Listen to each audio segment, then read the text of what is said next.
आज बहुत खुशी का दिन है कि इस आश्रम फ्लाईओवर एक्सटेंशन का उद्घाटन किया जा रहा है और ये जनता के लिए खोला जा रहा है। आश्रम फ्लाईओवर से डीएनडी तक का ये एक्सटेंशन, जो अब पहले घंटों घंटों तक इतने लंबे लंबे ट्रैफिक जैम होते थे, खासकर सुबह और शाम को ऑफिस आवर्स में, अब लोगों को इससे निजात मिलेगी। और जैसा अभी इंजीनियर साहब ने बताया कि 3 रेड लाइट से फ्री हो जाएंगे और एक तरह से अब नोएडा से ऑल इंडिया मेडिकल तक बिना रेड लाइट के आप फर्राटे से वहाँ पहुँच सकते हैं। तो दिल्ली के लोगों को मैं बहुत बहुत बधाई देना चाहता हूँ। लोगों को थोड़ी तकलीफ़ तो हुई इस दौरान, क्योंकि काफ़ी आज जब ये कंस्ट्रक्शन चल रहा था तो ट्रैफिक की काफ़ी प्रॉब्लम हो रही थी। लेकिन जब भी कोई अच्छा काम होता है थोड़ी तकलीफ़ तो उठानी पड़ती है। उस जो तकलीफ़ हुई लोगों को उसका मुझे खेद है, और लेकिन अब मैं समझता हूँ कि इससे लोगों को काफ़ी फ़ायदा होगा। पीडब्ल्यूडी के सभी इंजीनियर्स को मैं बहुत बहुत बधाई देना चाहता हूँ, जिनकी वजह से ये जल्दी से जल्दी, जैसा भी इन्होंने बताया कि किसी को यकीन नहीं हो रहा था कि 45 से 60 दिन में हम कंप्लीट कर लेंगे, लेकिन कंप्लीट करके दिखाया। अभी 2-4 छोटी छोटी चीज़ें बाकी हैं। जैसा बताया गया कि हाई टेंशन वायर एक है, तो कुछ दिन तक अभी इस पर लाइट व्हीकल्स चलेंगे। जब वो हाई टेंशन वायर हटा दी जाए, वो उसका वो हो जाएगा, तो दूसरे व्हीकल्स को भी अनुमति दे दी जाएगी। ये 1425 मीटर लंबा फ्लाईओवर है। दिल्ली के अंदर जब से हमारी सरकार बनी है, दिल्ली के इंफ्रास्ट्रक्चर को, खासकर ट्रांसपोर्ट और रोड इंफ्रास्ट्रक्चर को इम्प्रूव करने के लिए रात दिन मेहनत कर रहे हैं। दिल्ली में टोटल अभी तक 101 फ्लाईओवर और अंडरपास हैं। उसमें से लगभग 27 फ्लाईओवर और अंडरपास पिछले 7 साल में हमारी सरकार के दौरान बने हैं। तो हमारे से पहले 65 साल में 74 बने थे और हमारे टाइम में 27 बने हैं। अभी आने वाले दिनों में 15 बड़े बड़े फ्लाईओवर या फ्लाईओवर के एक्सटेंशन या डबलिंग ऑफ फ्लाईओवर, इस तरह से 15 और बड़े बड़े प्रोजेक्ट्स पाइपलाइन में हैं। जैसे पंजाबी बाग में 6 लेन फ्लाईओवर बनाया जा रहा है, जो कि उम्मीद है 31 दिसंबर इसी साल कंप्लीट कर लिया जाएगा। सराय काले खां पे आप देखोगे एक डबलिंग चल रही है, वो 31 जुलाई तक कंप्लीट हो जाएगा। आनंद विहार के पास रोड नंबर 56 में कंस्ट्रक्शन चल रही है फ्लाईओवर की, वो 31 अगस्त तक कंप्लीट हो जाएगा। मंगल पांडे मार्ग फ्लाईओवर, गगन सिनेमा पे एक फ्लाईओवर बनाया जा रहा है।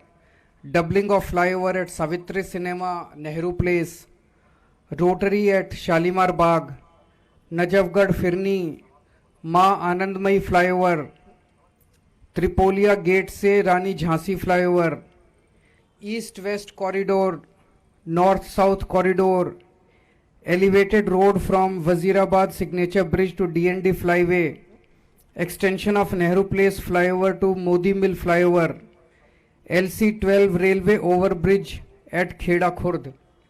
सो ये लगभग 15 ऐसे और फ्लाईओवर्स के प्रोजेक्ट्स हैं जो दिल्ली के अलग अलग हिस्सों में चल रहे हैं और लोगों को वहाँ पे ट्रैफिक जाम से मुक्ति दिलाएंगे। इसके अलावा दिल्ली की सड़कों को खूबसूरत करने का मैंने जैसे अभी कुछ दिन पहले अनाउंस किया था कि दिल्ली की सड़कें जो हैं उनको ब्यूटीफाई करने का, उनकी रोज़ सफाई हो, उनकी रोज़ धुलाई हो, मैकेनिकल सकिंग मशीन से वहाँ पे मिट्टी हटाई जाए। ये सारी चीज़ें पाइपलाइन में हैं और ये जल्दी इनकी शुरुआत होगी कि पूरी दिल्ली की, कम से कम पहले फेज़ में हम दिल्ली की जो पीडब्ल्यूडी की रोड्स हैं, 60 फुट से चौड़ी सड़कें जितनी हैं, लगभग 1480 किलोमीटर, उनको हम पहले फेज़ में उनकी सफाई का काम करेंगे।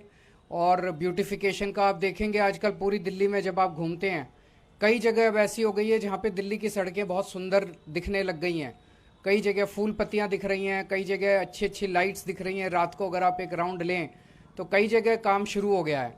अब इसको पूरी दिल्ली के अंदर अपने को दिल्ली को सुंदर बनाना है, दिल्ली की सड़कों को सुंदर बनाना है। जैसे जैसे समय बीतेगा आप देखेंगे और भी कई नई नई सड़कें जो हैं वो खूबसूरत होती जाएंगी, उनकी साफ़ सफाई का ख्याल रखा जाएगा। अगर मीडिया के कोई 1-2 क्वेश्चंस हैं तो। इससे कुछ अलग सवाल है, इसी से पूछ लो आज, बाकी तो मैं आपसे लोगों से मिलता ही रहता हूँ। सर वो राबड़ी देवी के घर पे छापा चल रहा है सीबीआई का, बताया जा रहा है। वो गलत है। इस तरह से सभी विपक्ष के लोगों के ऊपर छापे मारना, उनको प्रताड़ित करना सही नहीं है। सर कल ही आप लोगों ने चिट्ठी लिखी थी कम से कम 8 से 9 विपक्ष के नेताओं ने, उसके बाद आज छापा, क्या उससे जोड़कर दिख रहे हैं इस मामले को? उससे जोड़ के भी हो सकता है, क्योंकि जिस तरह से मैंने कल इसके ऊपर बोला भी था कि जिस तरह से एक ये ट्रेंड बनता जा रहा है कि विपक्ष के जितने भी राज्य हैं उन राज्यों में काम नहीं करने दिया जाएगा। तो या तो उन राज्यों के अंदर ईडी सीबीआई छोड़ के उन विपक्षी दलों के राज्यों के अंदर उनको तंग किया जाता है, या गवर्नर के ज़रिए उन लोगों को तंग किया जाता है। तो इस तरह से ये ठीक नहीं है, क्योंकि जनतंत्र तो तभी चलेगा, देश तो तभी आगे बढ़ेगा जब सारे मिलके काम करेंगे। तो चाहे पक्ष हो चाहे विपक्ष हो, जिसको भी वोट मिला उसकी सरकार बनी, उसकी सरकार को काम करने दिया जाना चाहिए।